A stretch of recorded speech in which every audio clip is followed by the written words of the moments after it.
Welcome to Himalayan Public School Hanspura Aurangabad Bihar. Himalayan public school Hanspura Aurangabad Bihar में आपका स्वागत है। Good morning student. अभी विंटर वेकेशन चल रहा है, लेकिन विद्यालय परिवार आपकी पढ़ाई को लेकर हमेशा सजग है, तत्पर है। आशा करती हूँ आप भी घर पे रहकर पढ़ाई कर रहे होंगे। अभी हिंदी व्याकरण का नया चैप्टर उपसर्ग पढ़ रहे हैं, तो आइए हम जानते हैं उपसर्ग के परिभाषा, उसके प्रकार और उसके कुछ एग्जाम्पल। उपसर्ग इंग्लिश में इसे प्रीफिक्स कहा जाता है। उपसर्ग किसे कहते हैं? वैशिष्ट शब्दांश। शब्दांश कहने का अर्थ है, यदि इसको अलग करेंगे, शब्द प्लस अंश। शब्द अंश का अर्थ क्या होता है? हिस्सा।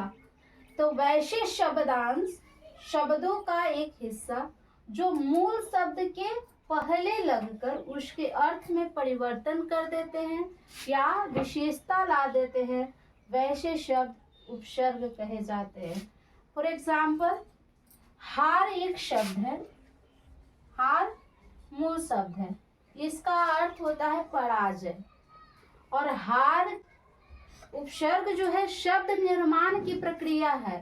हिंदी में शब्दों का निर्माण होता है इससे।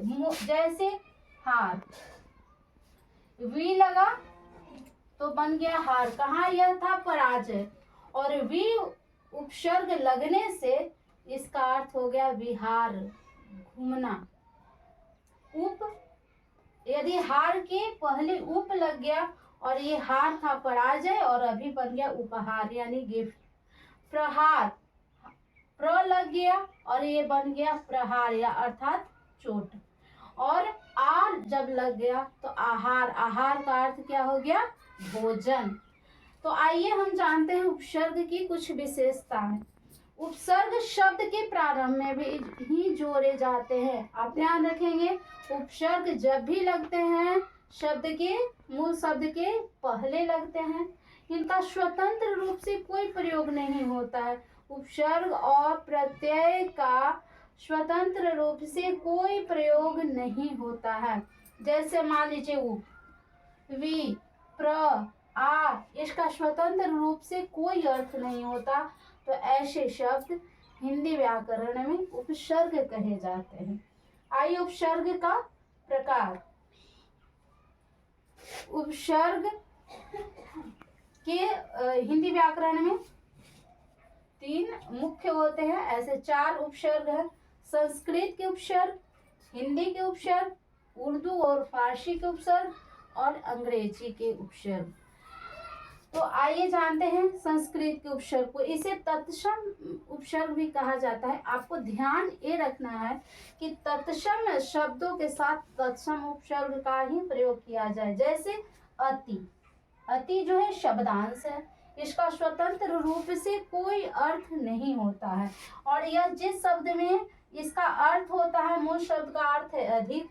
जैसे प्रिय मतलब अच्छा लगने वाला, जब अति लग गया अति प्रिय, बहुत अच्छा लगने वाला। दूर, यहाँ देखिएगा हलंत, किसी शब्द के अक्षर के नीचे जहाँ हलंत लगा होता है वो क्या हो जाता है? आधा। और इसका अर्थ क्या होता है? बुरा या कठिन। यहाँ गुण, गुण एक शब्द है जिससे अच्छाई का बोध होता है, और जहाँ दुर उपसर्ग लगा दुर्गुण बन गया, अर्थात वह गलत हो गया। कु, कु भी जिस मूल शब्द के पहले लग जाता है तो वह बुरा इसका अर्थ होता है। जैसे पुत्र, पुत्र का अर्थ बेटा, और कुपुत्र लग गया अर्थात वह अच्छा नहीं है, माता पिता की आज्ञा नहीं मानता है। आइए अब जानते हैं हिंदी के उपसर्ग। अन, अन जो है उसका अर्थ होता है अभाव या निषेध, मनाही किया गया। जैसे पढ़, पढ़ना एक मूल शब्द है, और अगर इसमें अन उपसर्ग लग गया तो अनपढ़ हो गया, यानी जिसे बिल्कुल पढ़ने नहीं आता है। अध जब लगता है इसका अर्थ होता है आधा। और पका अर्थात पूरा वो फल है जो पका हुआ है, यदि अध उपसर्ग लग गया, अधपका मतलब वह आधा पका हुआ है। शब्द जो है बिल्कुल विपरीत बन गया। नी जब लगता है रहित हो जाता है, उससे अलग, जैसे डर, डर किसी किसी से डरना, और नी उपसर्ग लग गया निडर, यानी जिसे बिल्कुल डर नहीं लगता है। आइए जानते हैं उर्दू और फारसी के उपसर्ग। बद उपसर्ग का अर्थ होता है बुरा, जैसे नाम, किसी भी व्यक्ति का नाम हो सकता है, लेकिन जहां बद उपसर्ग लगा, बदनाम, अर्थात वह व्यक्ति गलत, उसका नाम जो है गलत के लिए उपयोग करते हैं। गैर, गैर का अर्थ होता है निषेध, मनाही या नहीं, जैसे हाजिर, हाजिर प्रेजेंट, वह व्यक्ति प्रेजेंट है, और जहां गैर लगा, गैर हाजिर, यानी सीधे विलोम शब्द बन गया अब्सेंट।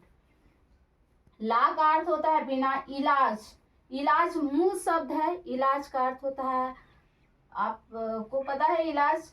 और ला इलाज, जहां ला लगा और यह हो गया वैसी बीमारी जिसका कोई इलाज नहीं हो। और आते हैं हम लोग अंग्रेजी के उपसर्ग। अंग्रेजी के उपसर्ग को आगत उपसर्ग भी कहा जाता है।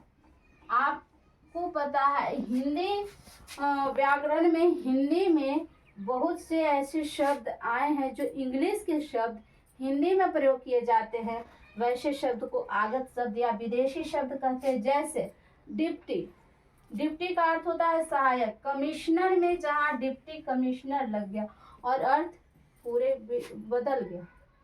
वाइस, वाइस का अर्थ होता है उप। प्रिंसिपल, और जहाँ वाइस प्रिंसिपल लगा यानी कि उप प्रधानाचार्य। तो हम देखिए अभी कि कैसे शब्द जो है बदल जाते हैं। Thank you for watching the video. Please subscribe to our channel. Video देखने के लिए धन्यवाद। कृपया हमारे चैनल को सब्सक्राइब करें।